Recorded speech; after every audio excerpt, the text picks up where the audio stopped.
The Mouse and the Motorcycle. Chapter 8, A Family Reunion.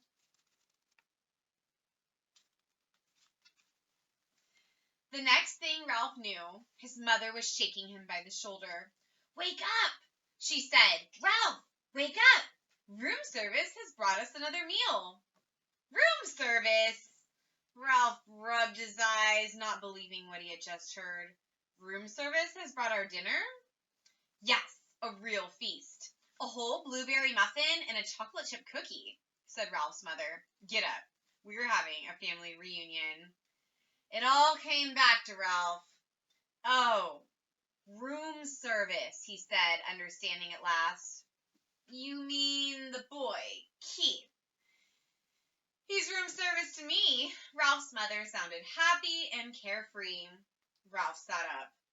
Already his aunts and uncles and many squeaky cousins were arriving by the secret paths in the space between the walls.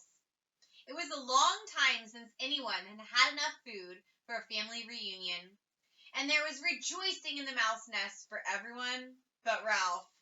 He was thinking of the motorcycle he had lost and the promise he had broken. He had a dull, heavy feeling in the pit of his stomach, and he did not feel like celebrating. "Why, there's Ralph!" squeaked his Aunt Sissy, who thought she was better than the rest of the family because she lived in the bridal suite where she led her relatives to believe riches of rice fell to the carpet when the bride took off her hat and the groom shook out his coat. The rest of the family knew Aunt Sissy was not as grand as she pretended to be, because very few brides and grooms came to this hotel these days. "My, how you've grown." Ralph never knew what to say when people told him how he'd grown. "Well, well, if it isn't Ralph," said Uncle Lester, who had a nest inside the wall of the housekeeper's office, where the maids dropped donut crumbs every morning at 10 o'clock when they had their coffee. "What's this I hear about you riding up and down the halls on a motorcycle?" Uncle Lester had a way of saying the wrong thing at the wrong time. "My land, a motorcycle," said old Aunt Dorothy. "Isn't that pretty dangerous?" "Wouldn't mind riding one myself if I were a few years younger," said Uncle Lester. All the little cousins came crowding around Ralph. "Show us your motorcycle," they squeaked. "We want to ride it. Come on, give us a ride on your motorcycle, Ralph." "Huh, Ralph? Come on, Ralph, now, please." Ralph knew he was expected to be polite to all his relatives, even the squeaky little cousins. "Well, embarrassed and ashamed." He looked down at the floor. "I sort of lost the motorcycle in a pile of sheets and pillowcases." "Lost the motorcycle? Oh, Ralph," cried his mother, genuinely alarmed.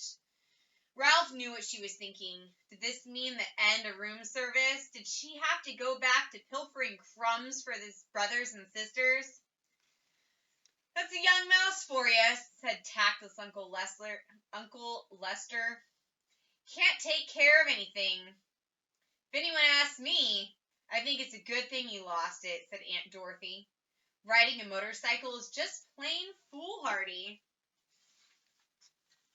All the little cousins looked disappointed and sulky. "I don't think he ever had a motorcycle," said one. "I bet he just made it up," said another. And the rest agreed. Ralph felt terrible.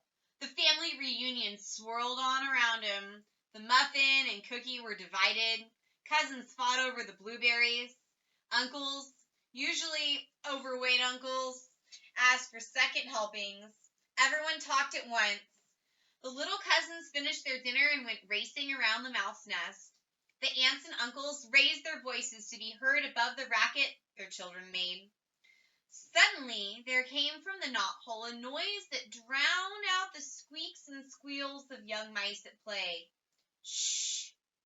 Not a mouse moved. They looked at one another, too terrified to speak. "Psst! Hey, Ralph! Come on out!" whispered Keith at the entrance to the mouse nest. Ralph's mother gave him a little shove, but no one spoke. With heavy feet, Ralph walked to the knothole, but he did not want to go out into room 215. "What do you want?" he asked. "You and your family better be quiet in there, or my mother will hear you. You know how she is about mice," Keith said. "I don't know why people say things are as quiet as mice. You sound like a pretty noisy bunch to me." Behind Ralph, his relatives began to tiptoe quietly away to their own homes, leaving his mother to do all the cleaning up. "Did you have a nice picnic?" Ralph asked, dreading what he must tell the boy. "Yes, we saw an old mining town with a real jail with bars on the windows." Keith reached into his pocket and pulled out something curved and hard and white with a rubber band fastened to it, with a piece of Scotch tape. "I brought you a present," he said. "Come on out." Puzzled and curious, Ralph squeezed through the knothole. "What is it?" he asked. Whatever the object was, he had never seen anything like it. "Half a ping-pong ball I found down in the game room," said Keith. "See, I padded the inside with thistledown and anchored the rubber band to the top of the Scotch tape." "What for?" Ralph still did not understand. "A crash helmet for you."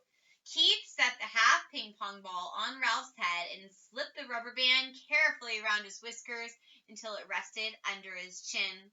"There, that's just right. You need it big so there'll be plenty of room for your ears. When you ride a motorcycle, you need a crash helmet."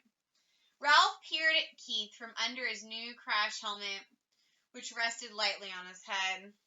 He knew he looked every inch a motorcycle racer, but never in his whole life had he felt so ashamed.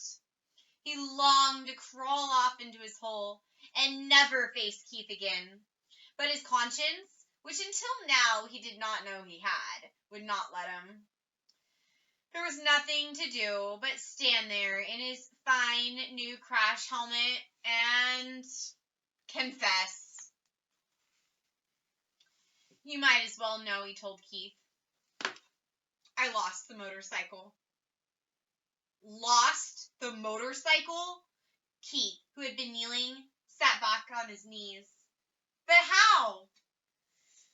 "I rode it by mistake into a pillowcase in a heap of linen on the floor, and it got dumped into the laundry hamper," confessed Ralph.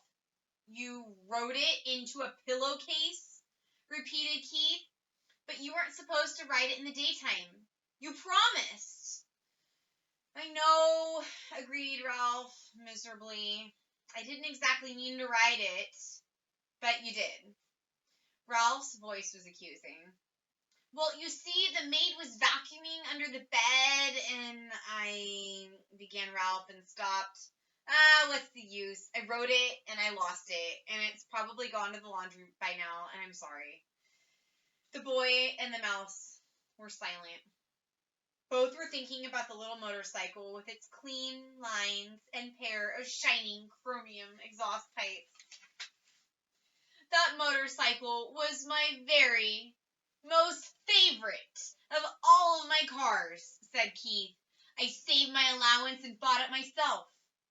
Ralph hung his head in his crash helmet. There was nothing more he could say. It was a terrible thing he'd done. "I guess I should have known you were old enough to be trusted with a motorcycle," said Keith. The boy could not have said anything that would hurt Ralph more. That's the end of chapter 8. However, the next chapter, chapter 9, is titled Ralph Takes Command.